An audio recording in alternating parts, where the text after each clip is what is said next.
Quelle est la valeur de H? De combien monte la masse M? On chauffe le gaz à l'intérieur de l'enceinte. La masse M est sur un plateau coulissant sans frottement. Quand on chauffe le gaz, de combien monte la masse M? L'énergie qui rentre dans le gaz ne peut pas ressortir. L'ensemble est complètement isolé thermiquement. Donc toute chaleur qui rentre ne peut pas ressortir. Donc on chauffe la masse M, on chauffe le système, pardon. La masse M monte, c'est donc un moteur thermique.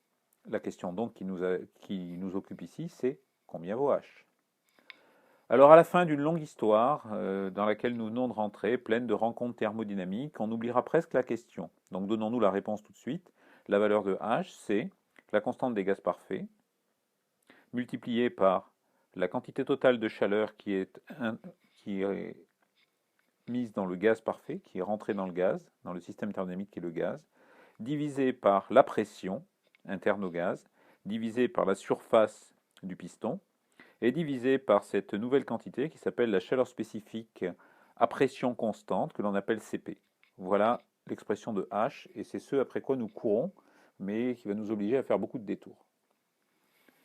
Donc tout d'abord la situation thermodynamiquement, donc à l'intérieur de cette enceinte fermée par ce plateau qui constitue donc un piston, eh bien on a une pression initiale, une température initiale, un volume initial, une quantité de matière petit n qui elle ne changera pas. Ça correspond du coup à une énergie interne de ce gaz parfait à l'intérieur. Cette énergie interne, comme d'habitude, ne dépend que de la température. Donc ici, on a une énergie interne initiale qui est une fonction de la température initiale. Et explicitement, c'est égal à CV, chaleur spécifique à volume constant, multiplié par TI plus constante. Ça, c'est l'expression de la chaleur, de l'énergie interne du gaz parfait, quelle que soit la transformation que l'on va considérer. C'est toujours cette expression-là pour le gaz parfait. Intéressons-nous à l'équilibre, pardon, intéressons-nous à l'équilibre du plateau, l'équilibre mécanique. Initialement, avant qu'on ne rentre de chaleur du tout, eh bien, on a un plateau qui ne bouge pas. Un plateau qui ne bouge pas, ça signifie qu'il est en équilibre sous l'action des forces qui s'exercent sur lui. Somme des forces est égale à 0. S, c'est la surface du plateau.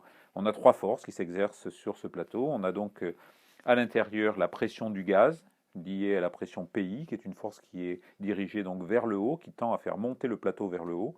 Et on a deux forces qui tendent à faire descendre le plateau vers le bas, la pression atmosphérique et le poids de la masse M. La pression atmosphérique, c'est donc P0 multiplié par la surface du plateau, qui est la force associée à la pression atmosphérique, multiplié par le vecteur K, avec un signe moins, c'est une force qui est effectivement verticale, mais dirigée vers le bas. Le poids, c'est la même chose, c'est une force qui est évidemment verticale, dirigée vers le bas. Le vecteur K est vers le haut, vecteur unitaire de norme 1. Donc on se retrouve avec moins mgk pour le poids. Et pour la force exercée par le gaz sur le plateau, c'est donc là encore une fois une force de pression. Et on a la pression PI du gaz à l'intérieur, multipliée par la surface, multipliée par le vecteur K, vertical, dirigé vers le haut. Cette force est une force verticale dirigée vers le haut, donc on a un signe plus. Quelques petites manipulations. Donc on passe toutes les quantités avec un signe moins à droite à la place du 0, et on se retrouve à pouvoir supprimer donc le vecteur K quand on a mis un facteur de tous les côtés, et donc on se retrouve avec PIS qui est égal à P0S plus Mg. On divise tout par la surface S pour obtenir PI égale P0 plus Mg sur S. Donc on voit, résultat important, que la pression à l'intérieur n'est définie que par la pression atmosphérique et le poids de la masse M divisé par la surface. La pression à l'intérieur du gaz ne dépend pas de quantité liée au gaz. Elle ne dépend pas de la température, ça ne dépend pas du volume de l'enceinte, ça ne dépend pas non plus de la quantité de matière, ça ne dépend que des quantités extérieures que sont la pression atmosphérique, le poids de la masse M divisé par la surface. C'est la raison fondamentale pour laquelle cette pression ne changera pas. Elle est déterminée par ces paramètres qui, eux non plus, ne changeront pas. Donc tout ce que l'on va faire maintenant se fera à pression constante. On considère maintenant qu'on fait rentrer de la chaleur petit à petit. On le fait rentrer petit à petit, delta Q par delta Q, pour être quasi statique. On veut en gros pouvoir dire que tout se passe comme si rien ne se passait. on fait une transformation infiniment lente. À tout instant, c'est comme si le plateau était en équilibre avec une somme des forces qui est égale à 0, pas de terme d'accélération, une vitesse extrêmement petite, aucune énergie cinétique ni du plateau ni de la masse, etc. Donc, à chaque instant, on fait rentrer delta Q, une toute petite quantité de chaleur. On le fait rentrer delta Q par delta Q en attendant bien que tout se stabilise à chaque fois après delta Q. C'est un processus un peu long. Et quand on a fini, qu'on a fait on a pris ce temps infini pour rentrer la chaleur delta Q par delta Q, et bien on a transféré une quantité de chaleur totale qui vaut grand Q. À chaque delta Q que l'on rentre dans le gaz, on induit donc une variation de l'énergie interne, une petite variation de l'énergie interne qu'on appelle dU. Donc l'énergie interne qui était U avant qu'on laisse rentrer delta Q dans l'enceinte devient U plus delta U. Même chose pour la température. La température est transformée en T plus delta U, le volume en V plus delta V. Par contre, la quantité de matière ne change pas et la pression interne ne change pas non plus puisqu'on a vu qu'elle était déterminée par P0 et MGS qui sont totalement indépendants de la petite chaleur que l'on fait rentrer. Cette petite chaleur ne va pas changer la pression atmosphérique ni le poids de la masse M qui est posée sur le plateau. Donc, les conséquences, c'est que quand on fait rentrer delta Q dans le gaz, on chauffe le gaz et on fait monter le plateau. Donc on a une énergie mécanique qui intervient ici, qui est liée au travail de la force de pression du gaz, la force de pression du gaz sur le plateau, qui est donc PISK. Donc delta Q est utilisé ici pour deux bonnes causes, qui sont chauffer le gaz et faire monter le plateau. On va calculer le travail associé à la force de pression lorsque le plateau se déplace. Donc l'expression générale de ce travail, c'est F scalaire dL. On écrit F scalaire dL égale la force de pression multipliée par dL, PISK scalaire dL. Donc ça, c'est une énergie en joules. F est en newton, dL est un déplacement en mètres. Donc force newton que multiplie des mètres, ça fait bien des joules. Et donc PIS dL, ça nous fait donc une énergie. dL vecteur, c'est dLk. dL est une quantité positive, ça se déplace vers le haut verticalement. Donc F scalaire dL est simplement égal, sans aucun vecteur, PIS dL, qui est une quantité positive. Donc on a un travail du gaz qui est un travail moteur qui est effectué sur le monde extérieur. Le plateau pousse la masse M vers le haut et repousse le gaz, repousse l'air qui est à l'extérieur. Donc c'est un travail qui est un travail moteur du gaz sur le monde extérieur. Donc on applique maintenant la conservation de l'énergie en se disant que tout ça c'est dû à delta Q.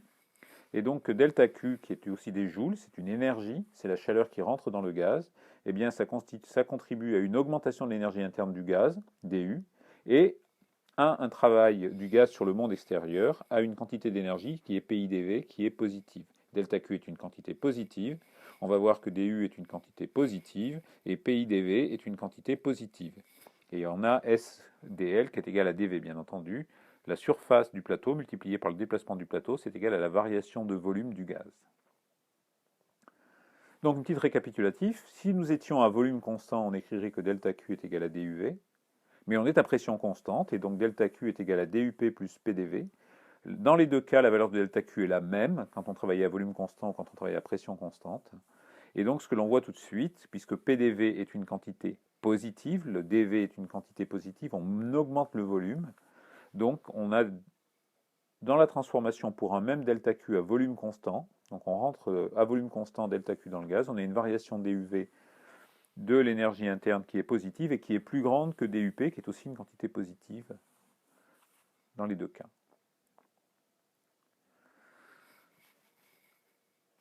En fait, en thermodynamique, on écrit toujours la conservation de l'énergie sous cette forme-là.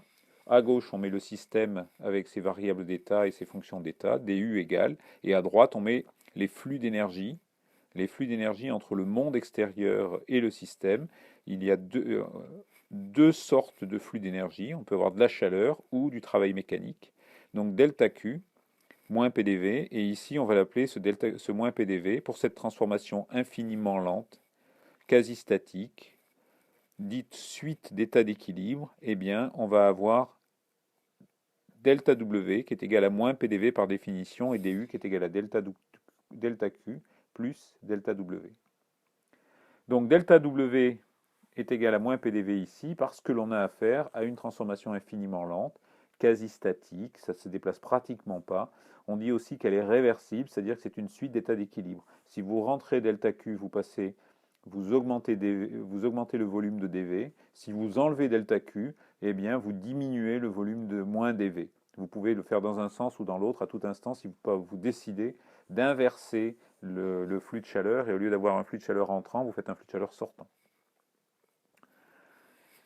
Mais en tout cas, dans tous les cas, pour tous les systèmes thermodynamiques, lors d'une transformation quelconque, on aura delta U qui est égal à Q plus W.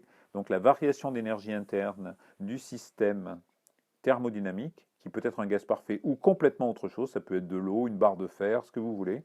Donc la variation d'énergie interne, c'est égal à la chaleur mise en jeu, la chaleur transférée entre le monde extérieur et le système thermodynamique, elle peut être entrante ou sortante, et au travail mécanique mis en jeu dans les effets mécaniques entre le système thermodynamique et le monde extérieur. Et ça, c'est le premier principe de la thermodynamique. Donc, encore une fois, delta U égale Q plus W. Delta U, c'est donc à gauche tout ce qui concerne le système. Changement de l'énergie interne du système, c'est delta U. À droite, on a les flux d'énergie qui sont entrants et sortants. Il y en a deux sortes, la chaleur et le travail mécanique. Dans le cas de la chaleur, donc si on a une chaleur échangée avec le monde extérieur et c'est le gaz qui gagne de la chaleur, alors cette chaleur est par convention positive. Si par contre le gaz perd de la chaleur qui sort et va en gros chauffer le monde extérieur, alors cette chaleur Q est négative. W, ici on a un travail W qui est négatif, delta W est égal à moins PDV. Donc delta W, c'est pour faire un W, on va sommer tous les petits delta W quand on fait moins PDV, moins PDV, moins PDV, moins PDV, qu'on fait varier le volume tranquillement. Et donc ce W là va être négatif. dV est une quantité positive à tout instant, P est une quantité positive, donc moins PDV est négatif. Et donc on a un gaz qui effectue un travail moteur sur le monde extérieur. Et quand le système thermodynamique effectue un travail moteur sur le monde extérieur, W est une quantité négative ici. Donc on continue, on revient sur delta Q rentre dans le gaz et sur l'analyse de moins PDV. Bon, tout d'abord au passage, on note que delta W qui est donc égal à moins PDV, on peut remplacer P qui est la pression interne du gaz, que j'avais appelé PI tout à l'heure, eh bien on peut le remplacer par P0 plus MGS et pour s'apercevoir que delta W c'est aussi le travail. Ça, c'est parce que la somme des forces est égale à 0. Et donc, delta W peut aussi être exprimé comme étant le travail des forces extérieures liées à la pression atmosphérique et au poids de la masse M posée sur le plateau.